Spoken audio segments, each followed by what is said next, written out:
Welcome back. You're watching our continuing coverage here from Davos 2023. I'm Shereen, Bhan, and I'm joined now by Infosys' Salil Parekh. Salil, many thanks for joining us here on CNBC-TV18. You know, Indian tech closed the last quarter on a strong footing, better than what the street was expecting. But overnight, the headline here has been about the layoffs, Microsoft laying off people. Is there any indication that you're getting that this is now going to start to impact Indian tech as well? Are we on the cusp of starting to see layoffs, for instance, as far as Indian tech is concerned? So thanks, Shereen, for having me here. Wonderful to be back here with you. For Infosys, as you saw last quarter, we had good growth. We, in fact, increased our guidance.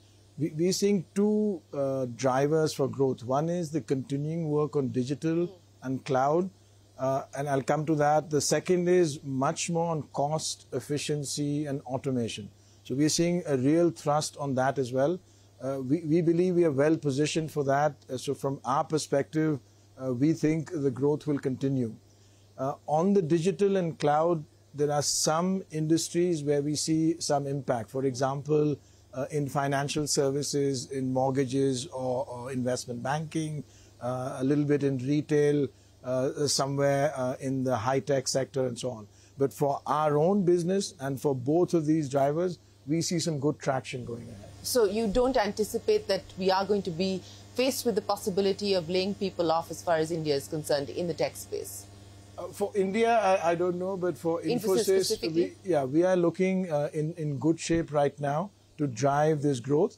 The cost drivers, the automation, the efficiency, we see more and more traction to it. So we believe that that is going to give us good traction as we look at the pipeline. You know, of course, as I said, commentary was very strong and positive at the end of the quarter. What are you hearing from CEOs here? The mood seems to be better than people were expecting and anticipating. But do you believe that that's just the Davos sort of consensus, or is that for real? Well, you're absolutely right, Shereen. I think I've had several meetings here over the past few days, and the sense I get is, in general, people feel positive. They feel positive, especially given that they think the worst of the inflation in that sense is behind them. This is more the US or the European client executives we met. And then they see that over time, potentially some of the demand will come back. Underlying that, the view is the consumer sentiment is still positive in many parts of the world. So overall, as I reflect back, there seems to be positivity from the sessions here. Well, that's good to hear, but let's see how that plays out. You know, there have always been questions about the Davos consensus, but let me get you to comment on what you're seeing as far as the deal pipeline is concerned. Very strong for you. Is there any expectation of any kind of moderation in any specific areas or any specific geographies at this point in time? So there, as you mentioned, the deal pipeline is still strong. And in fact, our large deals in the last quarter was 3.3 billion. We still have a very good pipeline for that. In fact, it's bigger than what it was 12 months ago. So there we feel good. Again, more and more coming into cost and automation, and some in digital transformation. The areas where we see some of the focus not so much on digital is the ones I mentioned: financial services, banking or mortgages and so on. In geography, the economic talk is more of a concern in Europe. However, we had much stronger growth in Europe last quarter. We have had a good foundation in the last 18 months. We think that will continue, but that's the commentary here more in some of the European countries. You know, when we last met here in May, Salil, you had talked about how you want to bet big on cloud, and inorganic opportunities was something that you were scouting for as well. Since then, I think you did one deal in July. What's the appetite now as far as acquisitions are concerned, and specifically to do with both these areas that you're betting big on, which is digital as well as cloud? So there, in fact, our view is we are even more ready than we were in May to look at something in terms of acquisitions. As you've seen, the valuations are much more reasonable now. Both areas, on digital and, of course, on cost and automation, there are opportunities, but we don't know how it will play out in terms of the timeline. But we are actively looking. Anything that is imminent at this point in time, or? So there, as always, difficult to say anything about it, but there are discussions, but nothing we can talk about. But this is definitely a better time to go shopping, you think? Yeah, this is definitely, for us, a better time to look. I think there's more realism in what the expectations are.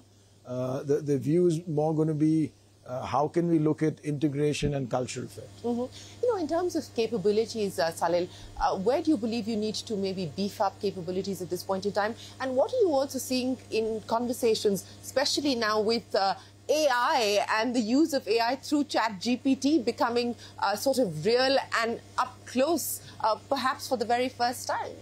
So at least as far as a regular consumer is concerned. No, absolutely. I think generative AI, as this sort of category is called, is moving at rapid pace. So the advances are very positive.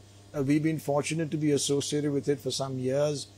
We've been using generative AI in our automation quite a bit. We see productivity gains between 5% and 20% from some of the technologies we've used with client work today.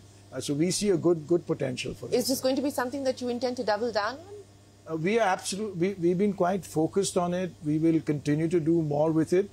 We need to make sure, so there are things, for example, which also help in making programming more productive. So for example, things like Copilot and all. So we are working with a set of these tools. We've been quite intense with it for about 2 or 3 years already in really trying that out. And now more and more is coming to good. You know, you were with Satya in Mumbai, and I was watching the two of you speak about what the year ahead looks like, or what the next 5 years looks like as far as tech is concerned.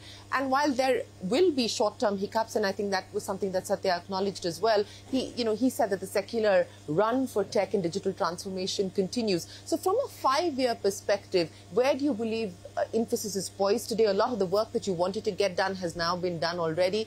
What does the roadmap for the future, not just the quarter, look like from here on? You're absolutely right. I think the 5-year or the longer term outlook for tech is extremely positive. The world around is moving to digital, and we are literally in the early stages. We don't think more than 20% of that work is actually done if you look at the global enterprises. Once we get down to it, our capability, so you know about our Cobalt capability, but we have many such capabilities that are helping clients drive that, and our partnerships with large cloud players. So we believe there's huge traction and huge optimism for the next 5 years. Okay. I also want to understand from you where you are in the journey of trying to get people back to work, because everyone has experimented with hybrid, will continue to experiment with some kind of hybrid, but the message seems loud and clear, at least conversations that I've had with tech CEOs, that you need to get people back. What's going on that front? So for us, we've kept a view which has been extremely focused on employees. We've had a very flexible approach, and it's worked really well. Every week we've been seeing more and more people back on campuses in India and in offices around the world, and we will continue with that.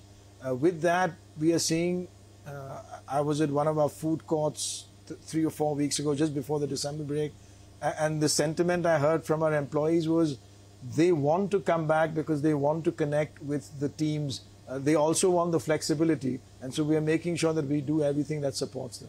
So let me end by asking you, Salil, what would you identify, in addition to everything that we've already spoken of, as the growth drivers, the next growth enablers as far as the Infosys story is concerned? So for Infosys, yes, we've talked a lot about cloud, but it's really about doing what we've done with our clients, which is remaining relevant. So things will keep changing, and one Infosys, which is all of our teams working really jointly for what clients want. And that's, to me, the big change. If we can keep focused on that, ensure we don't become complacent, we have a good runway ahead. And the one Infosys map, are you done with putting that together, or is there more work needed there? Look, I think we've got a nice foundation for it, but there's always more work, because there's always things we can do better for the client. More services, making sure we're thinking of clients first. So we will continue on that, but the foundation is in good place. How much of that is also going to involve nearshoring? We've always had, in the last several years, a big approach to recruit in markets all around the world. Last financial year, we did about 80,000 college grads, of which 75,000 in India, but 5,000 all around the world. We are expanding in many geographies. So, of course, in the US, but in Germany, in the UK, here in Switzerland, in Canada and Australia. So that continues quite well. Salil, always a pleasure. Thanks very much for joining us here in Davos on CNBC-TV18. Appreciate your time. Thanks, Shereen. Well, we are going to take a break, but the conversations continue here in Davos. Don't go anywhere. We're back in a minute with a lot more.